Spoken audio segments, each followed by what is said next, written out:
ಹುಬ್ಬಳ್ಳಿಯಲ್ಲಿ ಶಾಲೆಯನ್ನ ಅಭಿವೃದ್ಧಿ ಮಾಡಬೇಕಾದ ಆಡಳಿತ ಮಂಡಳಿಯೇ ಹಗ್ಗ ಜಗ್ಗಾಟದಲ್ಲಿ ತೊಡಗಿದೆ. ಅಧ್ಯಕ್ಷರು ಹಾಗೂ ಕಾರ್ಯದರ್ಶಿಗಳ ನಡುವಿನ ಕಿತ್ತಾಟಕ್ಕೆ ವಿದ್ಯಾರ್ಥಿಗಳ ಭವಿಷ್ಯಕ್ಕೆ ಧಕ್ಕೆ ತರುವಂತಾಗಿದೆ. ಪೋಷಕರು ಅತಂತ್ರದಲ್ಲಿ ಸಿಲುಕಿದಂತಾಗಿದೆ. ಹಾಗಾದ್ರೆ ಏನಿದು, ಯಾಕೆಲ್ಲ ಈ ರೀತಿ ಆಗಿದೆ ಅಂತೀರಾ? ಹಾಗಾದ್ರೆ ಈ ಸ್ಟೋರಿ ನೋಡಿ. ಹುಬ್ಬಳ್ಳಿಯ ಸೈಂಟ್ ಆಂಡ್ರ್ಯೂಸ್ ಶಾಲೆಯಲ್ಲಿ ಗದ್ದುಗೆಗಾಗಿ ಗುದ್ದಾಟ. ಆಡಳಿತ ಮಂಡಳಿಯ ಫೈಟಿಂಗ್ಗೆ ವಿದ್ಯಾರ್ಥಿಗಳು ಮತ್ತು ಸಿಬ್ಬಂದಿಗಳ ಜೀವನ ಅತಂತ್ರ. ಹುಬ್ಬಳ್ಳಿಯ ರೈಲ್ವೆ ಕಾಲನಿಯಲ್ಲಿರುವ ಸೈಂಟ್ ಆಂಡ್ರ್ಯೂಸ್ ಆಂಗ್ಲ ಮಾಧ್ಯಮ ಶಾಲೆಯಲ್ಲಿ ಅಧಿಕಾರಕ್ಕಾಗಿ ಹರಸಾಹಸ ನಡೆದಿವೆ ಅಂತಾನೆ ಹೇಳಬಹುದು. ಸುಮಾರು 50 ವರ್ಷ ಹಳೆಯ ಶಾಲೆ ಇದಾಗಿದ್ದು 800ಕ್ಕೂ ಹೆಚ್ಚು ಅಧಿಕ ವಿದ್ಯಾರ್ಥಿಗಳಿದ್ದಾರೆ. ಅನುದಾನ ರಹಿತ ಶಾಲೆ ಇದಾಗಿದ್ದು ಆಡಳಿತ ಮಂಡಳಿಯ ತೀರ್ಮಾನವೇ ಅಂತಿಮ ತೀರ್ಮಾನವಾಗಿದೆ. ಅಭಿವೃದ್ಧಿ ಪಥದತ್ತ ತೆಗೆದುಕೊಂಡು ಹೋಗಬೇಕಾದ ಅಧ್ಯಕ್ಷರು, ಕಾರ್ಯದರ್ಶಿಗಳು ನಮಗೆ ಸಂಸ್ಥೆ ಬೇಕು, ನಿಮಗೆ ಸಂಸ್ಥೆ ಬೇಕು ಎಂಬ ಕಿತ್ತಾಟದಲ್ಲೇ ಸುಮಾರು 2 ವರ್ಷಗಳಿಂದ ಇದ್ದಾರೆ. ಇನ್ನು ಮನಕುಂಟ್ಲ ಕುಟುಂಬದವರು ಸಬ್ ರಿಜಿಸ್ಟರ್ ಕಚೇರಿಯಲ್ಲಿ ಫೇಕ್ ಆಗಿ ಹೆಸರು ಸೇರಿಸಿಕೊಂಡು ಸಂಸ್ಥೆ ನಮ್ಮದು, ನಮ್ಮ ಕೈಯಲ್ಲಿ ಇರಬೇಕು ಎಂದು ಶಾಲೆಗೆ ಬೀಗ ಹಾಕ್ತಿದ್ದಾರೆ. ರಿಜಿಸ್ಟರ್ ತೆಗೆದುಕೊಂಡು ಹೋಗ್ತಿದ್ದಾರೆ ಎಂಬುದು ಆಡಳಿತ ಮಂಡಳಿಯ ಆರೋಪವಾಗಿದೆ. 3 ಮಂದಿಯನ್ನ ಇದ್ದಿದ್ದ ಮೆಂಬರ್ಸ್ ಅಲ್ಲಿ 3 ಮಂದಿಯನ್ನ ತೆಗೆದು ಇವರು ಎಡಿಷನಲಿ 3 ಮಂದಿ ಆಡ್ ಆಗಿರ್ತಾರೆ. ಆಡ್ ಆಗಿ ಪ್ಲಸ್ ಸೊಸೈಟಿಯನ್ನ ರಿನ್ಯೂವಲ್ ಮಾಡಿಸ್ಕೊಂತಾರೆ 7ನೇ ತಾರೀಕು ಏಪ್ರಿಲ್ 2026.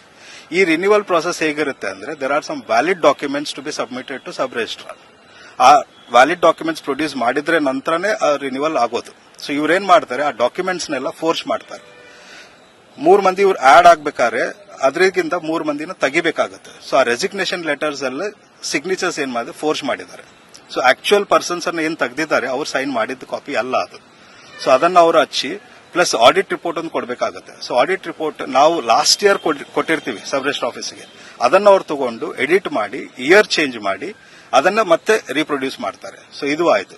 ಸೊ ಈ ತರ ಬೇರೆ ಕೆಲವೊಂದಿಷ್ಟು ಮೀಟಿಂಗ್ಸ್ ಅರೇಂಜ್ ಮಾಡಿದಾಗೆ ಅದು ಇದು ಅಂತ ಹೇಳಿ ಅವರು ಫೇಕ್ ಆಗಿ ಡಾಕ್ಯುಮೆಂಟ್ಸ್ ಅನ್ನ ಹುಟ್ಟಿಸಿ ಆ ಡಾಕ್ಯುಮೆಂಟ್ ಸಬ್ಮಿಟ್ ಮಾಡಿ ರಿನ್ಯೂವಲ್ ಮಾಡಿಸ್ಕೊಂತಾರೆ.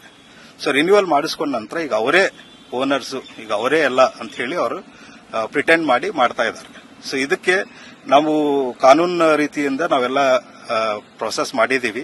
ಕಮಿಷನರ್ ಆಫೀಸ್ಗಾಯ್ತು, ಡಿಸಿ ಅವ್ರಿಗಾಯ್ತು, ಆಮೇಲೆ ಸಬ್ ರಿಜಿಸ್ಟರ್ ಆಫೀಸ್ಗಾಯ್ತು, ಎಲ್ಲ ಕಡೆನೂ ನಾವು ಇಂಟಿಮೇಷನ್ ಕೊಟ್ಟಿದ್ದೀವಿ. ಇದರ ಬಗ್ಗೆ ತನಿಖೆ ಆಗಬೇಕು, ಇನ್ವೆಸ್ಟಿಗೇಷನ್ ಆಗಬೇಕು ಅಂತ ಹೇಳಿ ಅದನ್ನು ಅವ್ರು ತಗೊಂಡಿದ್ದಾರೆ. ರಿಕ್ವೆಸ್ಟ್ ಕೊಟ್ಟಿದ್ದೀವಿ. ಇವಾಗ ಅದು ಪೊಲೀಸ್ ಸ್ಟೇಷನ್ ಅಲ್ಲಿ ಕೂಡ ರಿಕ್ವೆಸ್ಟ್ ಕೊಟ್ಟಿದ್ದೀವಿ. ಬಟ್ ಪೊಲೀಸ್ ಸ್ಟೇಷನ್ ಅಲ್ಲಿ ಅವ್ರು ಕಂಪ್ಲೇಂಟ್ ತಗೊಂಡಿಲ್ಲ. ಅದಕ್ಕಾಗಿ ನಾವೇನ್ ಮಾಡಿದ್ವಿ, ಕೋರ್ಟ್ ಮುಖಾಂತರ PCR ಮಾಡಿಸಿ ಈಗ ನಿನ್ನೆ ಡೇಟ್ಗೆ ಅವ್ರ ಮೇಲೆ FIR ಆಗಿದೆ.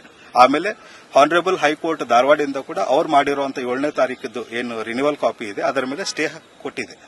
ಸೊ ಇವಾಗ ನಮಗೇನಂದ್ರೆ ಅವರೆಲ್ಲ ಪೊಲಿಟಿಕಲಿ ಇನ್ಫ್ಲೂಯೆನ್ಸ್ಡ್, ಫೈನಾನ್ಷಿಯಲಿ ಎಲ್ಲ ಚೆನ್ನಾಗಿರುವಂತವ್ರು, ಅವ್ರ ಜೊತೆ ನಾವು ಈಗ ಹ್ಯಾಂಡಲ್ ಮಾಡ್ತಾ ಇದೀವಿ. ನೀವು ಒಂದ್ ಸ್ವಲ್ಪ ನಿಮ್ ಸಪೋರ್ಟ್ ಮಾಡಿ ನಮಗೆ ನ್ಯಾಯವನ್ನು ಮಾಡಿಕೊಡ್ಬೇಕು ಅಂತ ಹೇಳಿ ನಮ್ಮ ಒಟ್ನಲ್ಲಿ ಶಾಲೆಯ ಆಡಳಿತ ಮಂಡಳಿ ಗುದ್ದಾಟ ಬೀದಿಗೆ ಬಂದಿದ್ದು ಅಧ್ಯಕ್ಷರು, ಕಾರ್ಯದರ್ಶಿಗಳು ಹಾಗೂ ಸದಸ್ಯರ ಆರೋಪ ಪ್ರತ್ಯಾರೋಪಗಳು ಸಾಮಾಜಿಕ ಜಾಲತಾಣದಲ್ಲಿ ಹರಿದಾಡ್ತಾ ಇದ್ದಾವೆ.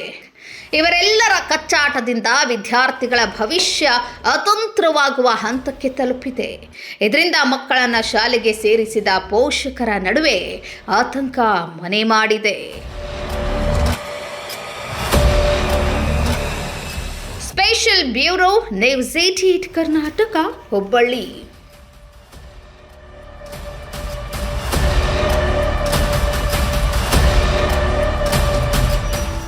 ನೀವು ನೋಡ್ತಿದ್ದೀರಾ, ಇದು ನ್ಯೂಸ್ 88 ಕನ್ನಡ, ಸುದ್ದಿಯ ಜೊತೆ ಸದಾ ನಿಮ್ಮೊಂದಿಗೆ.